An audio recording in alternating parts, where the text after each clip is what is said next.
বিশ্বনবী সাল্লাল্লাহু আলাইহি ওয়াসাল্লাম বুখারী এবং মুসলিম শরীফের বর্ণনা, বিশ্বনবী জনাবে রাসূলুল্লাহ সাল্লাল্লাহু আলাইহি ওয়াসাল্লাম তিনি সুন্দর করে মানুষকে হেদায়েতের জন্য দিয়ে দিলেন, তাসাহহারু ফা ইন্না ফিস সাহুরি বারাকাত। ও মানুষেরা শোনো শোনো, তাসাহহারু তোমরা সেহরি খাও, ফিস সাহুরি বারাকাত, তার কারণ হচ্ছে এই সেহরির ভিতরে রব্বুল আলামিন তোমাদের জন্য বরকত রেখেছেন। সুবহানাল্লাহ। বিশ্বনবী সাল্লাল্লাহু আলাইহি ওয়াসাল্লাম মুত্তাফাকুন আলাইহি হতে বর্ণিত, তিনি বললেন যে তোমরা সেহরি খাও, কারণ এই সেহরির ভিতরে আল্লাহ সুবহানাহু ওয়া তাআলা বরকত দিয়ে দিয়েছেন। কি সুন্দর একটা সিস্টেম। তাহলে আমরা বুঝলাম যে সেহরি আমরা কেন করব? রোজা রাখার জন্য আমরা সেহরি করব।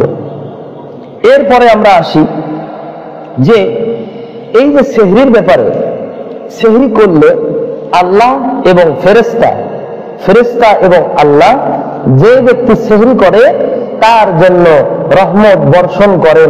সুবহানাল্লাহ। কোরআন কি? বিশ্বনবী সাল্লাল্লাহু আলাইহি ওয়াসাল্লাম তিনি ইবনে হিব্বান এবং তাবারানির বর্ণনা সুন্দর করে জানিয়ে দিচ্ছেন, ইন্নাল্লাহা ওয়া মালাইকাতাহু ইউসাল্লুনা আলাল মুতাসাহহিরিন। নিশ্চয় আল্লাহ এবং তার ফেরেশতারা যারা আছেন, যারা সেহরির ভেতরে অন্তর্ভুক্ত হয়ে যায়, যারা রোজা রাখার নিয়তে সেহরি করে, সেই মানুষগুলোর প্রতি সব সময় রহমতের কামনা করে। সুবহানাল্লাহ। তার মানে সেহরি এমন একটা খাবার যার দরুন আমরা উপকৃত হয়ে থাকি, যেটা আমাদের জন্য বরকত। সাধারণ খাবারের বেলায় কিন্তু এমনটা বলা হয় নাই, কিন্তু সেহরির ব্যাপারে সুন্দর স্পষ্ট বর্ণনা যে ইন্নাল্লাহা ওয়া মালাইকাতাহু ইউসাল্লুনা আলাল মুতাসাহহিরিন। যে ব্যক্তি সেহরি করে, সেহরিতে শামিল হয়, সেহরির খাবারে অংশগ্রহণ করে, সেই ব্যক্তির জন্য ফেরেশতা এবং স্বয়ং আল্লাহ রাব্বুল আলামিন রহমতের বারিধারা তার জন্য প্রযোজ্য করে দেয়। অতএব আমরা বুঝতে পারলাম আমাদের সেহরির মধ্যে শামিল হওয়া প্রয়োজন। এরপরে আসি, সেহরি এমন একটা খাবার যেটা আহলে কিতাব এবং যারা আমরা আছি মুসলমান এবং আহলে কিতাবদের মধ্যে পার্থক্য হচ্ছে সেহরি। এটা কেমন? বিশ্বনবী সাল্লাল্লাহু আলাইহি ওয়াসাল্লাম তিনি সুন্দর করে জানিয়ে দিলেন, ফাসলু মা বাইনা সিয়ামিনা ওয়া সিয়ামি আহলিল কিতাবি আকলুস সিহর। অর্থাৎ মুসলমান ব্যক্তি যারা রোজা রাখে তাদের মধ্যকার এবং আহলে কিতাবদের মধ্যে পার্থক্যই হলো সেহরি। অতএব আমাদেরকে তাদের উপরে থাকার জন্য অবশ্যই সেহরি আদায় করে নিতে হবে। এরপর আমরা যারা অনেকে মনে করি যে না খেয়ে রোজা রাখবো, তো সেই মানুষগুলোর জন্য যে আপনারা যারা ইচ্ছাকৃত অনিচ্ছাকৃত ভাবে না খেয়ে রোজা রাখার ডিসিশন করে ফেলেন, আসলেই কি তাদের রোজাটা হবে কিনা এমন একটা প্রশ্ন থাকে আমাদের। যে না খেয়ে রোজা রাখবো, এমন সময় ঘুমের কারণে হয়তোবা কোনো অ্যাক্সিডেন্ট হয়ে গেছে, অসুস্থতার কারণে উঠতে পারি নাই, এমন অবস্থায় আমার রোজা হবে কিনা। তবে সবচাইতে উত্তম হলো কিছু না হয় কিছু পান করা, এটা হচ্ছে সবচাইতে উত্তম। তার কারণ হলো বিশ্বনবী সাল্লাল্লাহু আলাইহি ওয়াসাল্লাম তিনি বলেন, আস-সাহুরু আকলুহু বারাকা। সেহর হচ্ছে বরকত, সেহরি হচ্ছে বরকত। ফালা তাদাউহু ওয়ালাউ আন ইয়াদরা আহাদুকুম জুরআতান মিন মা। অর্থাৎ সেহরি খাবার বরকতময়, সুতরাং তা পরিত্যাগ করো না, তোমরা পরিত্যাগ করো না, বর্জন করো না। যদিও তোমাদের কেউ এক ঢোক পানি পান করে নেয়, তাও সবচাইতে উত্তম। এক ঢোক পানি হলো আমাদের করণীয় হচ্ছে সেটা পান করা। আচ্ছা, এখন প্রশ্ন হলো, আসলে যদি আমি কিছু না খাই তাহলে কি আমার রোজা হবে? জি, উত্তর হচ্ছে রোজা হয়ে যাবে। কারণ সেহরি হচ্ছে বরকত এবং রোজা হচ্ছে আল্লাহর ইবাদত। প্রমাণ হচ্ছে ইয়া আইয়ুহাল্লাযীনা আমানু কুতিবা আলাইকুমুস সিয়ামু কামা কুতিবা আলাল্লাযীনা মিন ক্বাবলিকুম লাআল্লাকুম তাত্তাকুন। অর্থাৎ হে ঈমানদারগণ, তোমাদের উপর রোজাকে ফরজ করা হয়েছে যেমন ফরজ করা হয়েছিল তোমাদের পূর্ববর্তীগণদের উপরে, যাতে তোমরা হেদায়েত প্রাপ্ত হও, যাতে তোমরা তাকওয়া অবলম্বনকারী হও, যাতে তোমরা আল্লাহ ভীতির অন্তর্ভুক্ত হতে পারো। অতএব যদি আমরা না খেয়ে কেউ রোজার জন্য নিয়ত করি, আল্লাহ রাব্বুল আলামিন আমাদের রোজাটাকে কবুল করে নেবে। তো সুবহানাল্লাহ। এরপরে সেহরির জন্য নির্দিষ্ট করে কোনো দোয়া আছে কিনা? রোজার জন্য আমরা দোয়া বুঝলাম, এখন বিষয় হলো সেহরির জন্য নির্দিষ্ট কোনো দোয়া আছে কিনা। জি না, সেহরি বা রোজার জন্য নির্দিষ্ট কোনো দোয়া নেই, নির্দিষ্ট কোনো দোয়া নেই। তবে সেহরির জন্য প্রত্যেকটা খানার শুরুতেই বিশ্বনবী সাল্লাল্লাহু আলাইহি ওয়াসাল্লাম হতে সাহাবা তাদের থেকে আজ পর্যন্ত আমরা যারা আছি এদের ভিতরে নির্দেশ হলো প্রত্যেকটা মুসলমান যখন কিছু না কিছু খাবে তার শুরুতে বিসমিল্লাহ করে নিয়ে পড়ে সুবহানাল্লাহ। এটাই হচ্ছে আমাদের জন্য সবচাইতে বরকত। সম্মানিত হাজিরিন, এবার আসি আমরা সেহরির শুরুর সময় কখন, সেহরি আমরা কখন করব, কয়টা থেকে কয়টার ভেতরে আমরা সেহরি করলে ভালো হবে, উত্তম হবে, সেহরির সময়সীমাটা শুরু হয় কখন থেকে, চলুন আমরা জেনে নিই। সেহরি শুরু করা যায় রাতের দ্বিতীয় ভাগ থেকে, রাতের দ্বিতীয় ভাগ থেকে, অর্থাৎ মধ্যরাতের পর থেকে। তবে এটা উত্তম হচ্ছে আজান, অর্থাৎ মুয়াজ্জিন সাহেব যখন আজান দেয় তার কিছু সময় আগে এটা সম্পন্ন করা সবচেয়ে উত্তম। তবে আপনি যদি মনে করেন যে না আমি আরো আগে করব, আপনি করতে পারেন, কোনো সমস্যা নেই। তবে সময়টা শুরু হয়ে থাকে মধ্যবর্তী রাতের পর থেকে, আপনি এটা করতে পারেন, সমস্যা নেই। এরপরে আসি আমরা সেহরির শেষ সময়। সেহরির শেষ সময়টা কি? আমরা শুরু করব রাতের দ্বিতীয় ভাগের পর থেকে। এখন বিষয় হলো আমরা কতক্ষণ পর্যন্ত খেতে পারবো, কয়টা থেকে কয়টা পর্যন্ত। গুরুত্বপূর্ণ একটা কিন্তু মাসালা, যেটা আমাদের জন্য প্রয়োজন, যে আমরা কয়টা থেকে কয়টার মধ্যে সেহরি খেলে আমাদের জন্য সবচাইতে উপকার হয়। চলুন আমরা জেনে নেই। রব্বুল আলামিন কোরআনুল কারীমের ভেতরে সূরা বাকারার মধ্যে 187 আয়াত তিনি সুন্দর করে স্পষ্ট ভাষায় জানিয়ে দিলেন, ওয়াকুলু ওয়াশরাবু হাত্তা ইয়াতাবায়ানা লাকুমুল খাইতুল আবয়াদু মিনাল খাইতিল আসওয়াদি মিনাল ফাজর। সুবহানাল্লাহ। রব্বুল আলামিন সুন্দর করে জানিয়ে দিলেন, ওয়াকুলু তোমরা ভক্ষণ করো, তোমরা খাও, ওয়াশরাবু এবং তোমরা পানাহার করো, ওয়াকুলু ওয়াশরাবু হাত্তা ইয়াতাবায়ানা লাকুমুল খাইতুল আবয়াদু মিনাল খাইতিল আসওয়াদি মিনাল ফাজর, যতক্ষণ পর্যন্ত না রাতের অন্ধকার সুবহে সাদিকের ভোরবেলার আলো যতক্ষণ পর্যন্ত উদিত না হয় এর আগ মুহূর্ত পর্যন্ত তোমরা সেহরি করতে পারো। সুবহানাল্লাহ। অর্থাৎ যে রাতের অন্ধকার এবং ভোরের আলো পৃথক দেখা যায় এমন একটা সময়, সাদা আভা আমাদের সামনে যখন আসে, এর আগ মুহূর্ত পর্যন্ত আমরা সেহরির খাবার খেতে পারবো। এর প্রমাণ হচ্ছে স্বয়ং আল্লাহ রাব্বুল আলামিন তিনি ঘোষণা দিলেন সূরা বাকারার ভেতরে যে কুলু ওয়াশরাবু হাত্তা ইয়াতাবায়ানা লাকুমুল খাইতুল আবয়াদু মিনাল খাইতিল আসওয়াদি মিনাল ফাজর। অর্থাৎ রাতের অন্ধকার থেকে শুরু করে সুবহে সাদিকের আলো আভা, সাদা আভা আসার আগ মুহূর্ত পর্যন্ত তোমরা সেহরি করতে পারবে।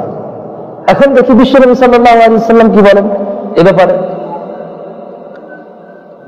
বিশ্বনবী জনাবে রাসূলুল্লাহ সাল্লাল্লাহু আলাইহি ওয়াসাল্লাম তিনি সুন্দর করে সুন্দর ভাষায় জানিয়ে দিলেন, হাদাসানা আনাস ইবনে মালিক রাদিয়াল্লাহু তাআলা আনহু যায়েদ ইবনে সাবিত রাদিয়াল্লাহু তাআলা আনহু قال تسحرنا مع رسول الله صلى الله عليه وسلم ثم قام الى الصلاه। হযরত যায়েদ ইবনে সাবিত রাদিয়াল্লাহু তাআলা আনহু তিনি বর্ণনা করতেছেন আনাস ইবনে মালিক রাদিয়াল্লাহু তাআলা আনহু হতে, তিনি প্রশ্ন করেছিলেন আনাস রাদিয়াল্লাহু তাআলা আনহুকে, বিশ্বনবী জনাবে রাসূলুল্লাহ সাল্লাল্লাহু আলাইহি ওয়াসাল্লাম কত সময় পর্যন্ত তিনি শেষ সময়টা তার কেমন ছিল যতক্ষণ অবধি তিনি সেহরি করেছেন, এই সময়টা কেমন যতক্ষণ পর্যন্ত বিশ্বনবী সাল্লাল্লাহু আলাইহি ওয়াসাল্লাম সেহরি করেছিলেন। অর্থাৎ কখন তিনি সেহরি করা শেষ করে দিয়েছেন, আমরা কখন সেহরি খাওয়া শেষ দেব, সময়টা কেমন? তিনি বললেন যে তাসাহারনা মা রাসূলিল্লাহ, আমরা সেহরি করে রাসূল সাল্লাল্লাহু আলাইহি ওয়াসাল্লামের সাথে, সুম্মা কামা ইলা সালাহ, সেহরি খাওয়া শেষে আমরা নামাজের মধ্যে দাঁড়িয়ে গেলাম।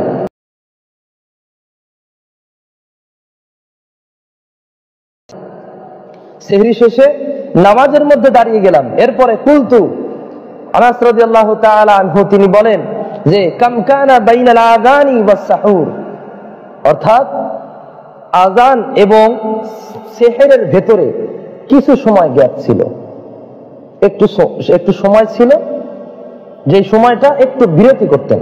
এরপরে বিশ্বনবী সাল্লাল্লাহু আলাইহি ওয়াসাল্লাম নামাজ আদায় করতেন, অর্থাৎ সেহরের পরে, সেহরি খাওয়ার পরে কিছু সময় তিনি বিরতি করতেন, এরপরে নামাজে দাঁড়িয়ে যেতেন।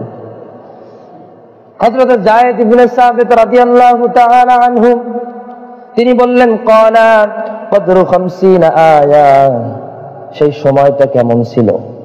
বিশ্বনবী সাল্লাল্লাহু আলাইহি ওয়াসাল্লাম সেহরির পর যে তিনি নামাজে দাঁড়িয়ে যেতেন, সেহরির কত সময় পর তিনি নামাজের মধ্যে দাঁড়িয়ে যেতেন, তিনি সুন্দর করে জানিয়ে দিলেন।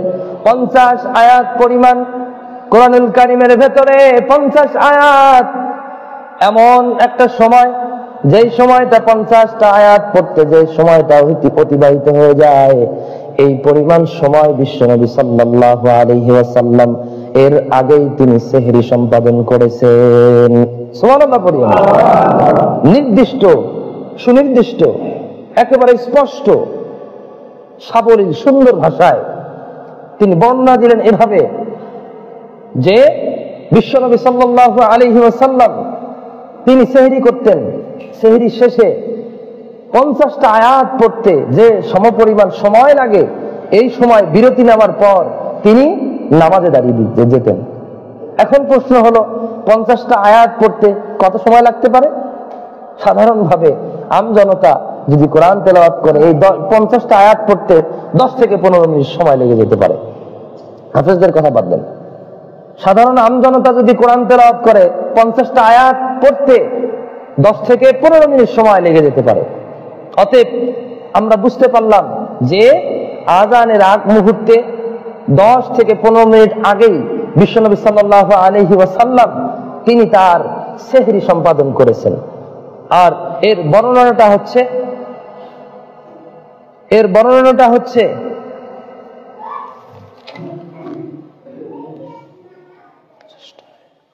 মুসলিম শরীফ এবং বুখারী শরীফের, মুসলিম শরীফের 1097 এবং বুখারী শরীফের 1921 নং হাদিস, যেটা সহিহ হিসেবে গণ্য করা হয়েছে।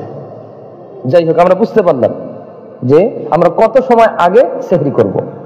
এরপরে আমরা আসি বিশেষ করে যে আলোচনাটা এখন করা হবে আমাদের প্রত্যেকের জন্য গুরুত্বপূর্ণ।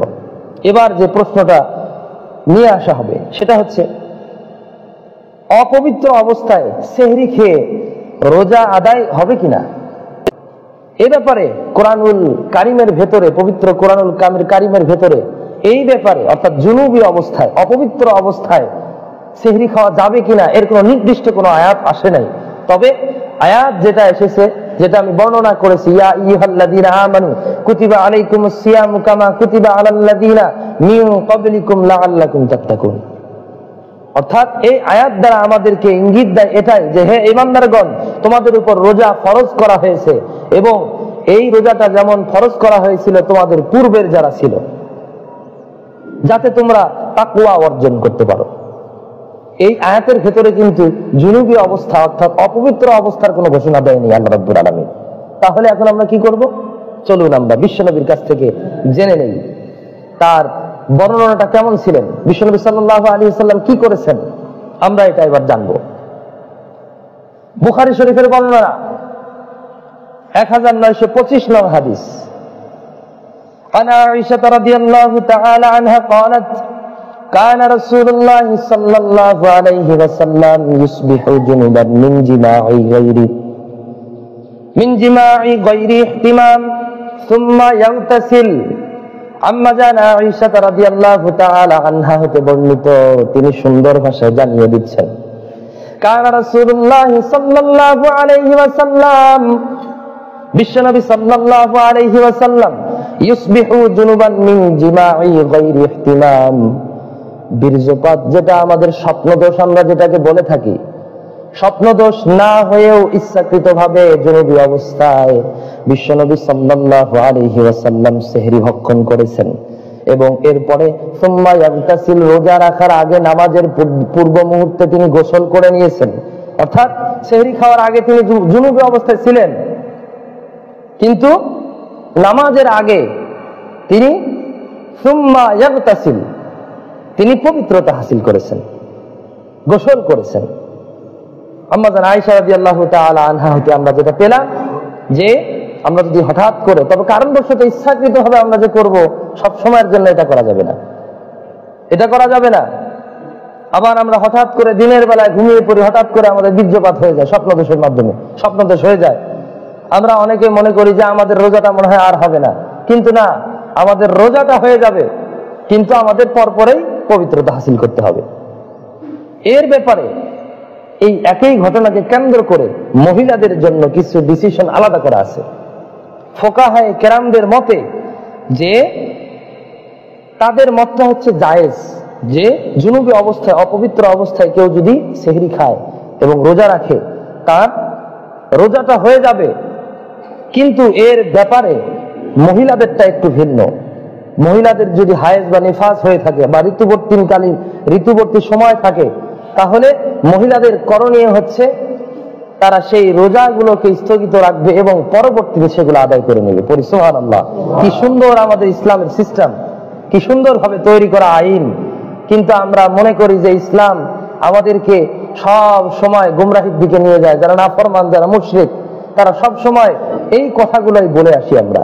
কিন্তু ইসলাম হচ্ছে ব্যালেন্সড, যেটা প্রত্যেকটা মানুষের জন্য যার যতটুকু প্রয়োজন তার জন্য ততটুকুই মেপে দেওয়া হয়েছে। পড়ি সুবহানাল্লাহ, আলহামদুলিল্লাহ।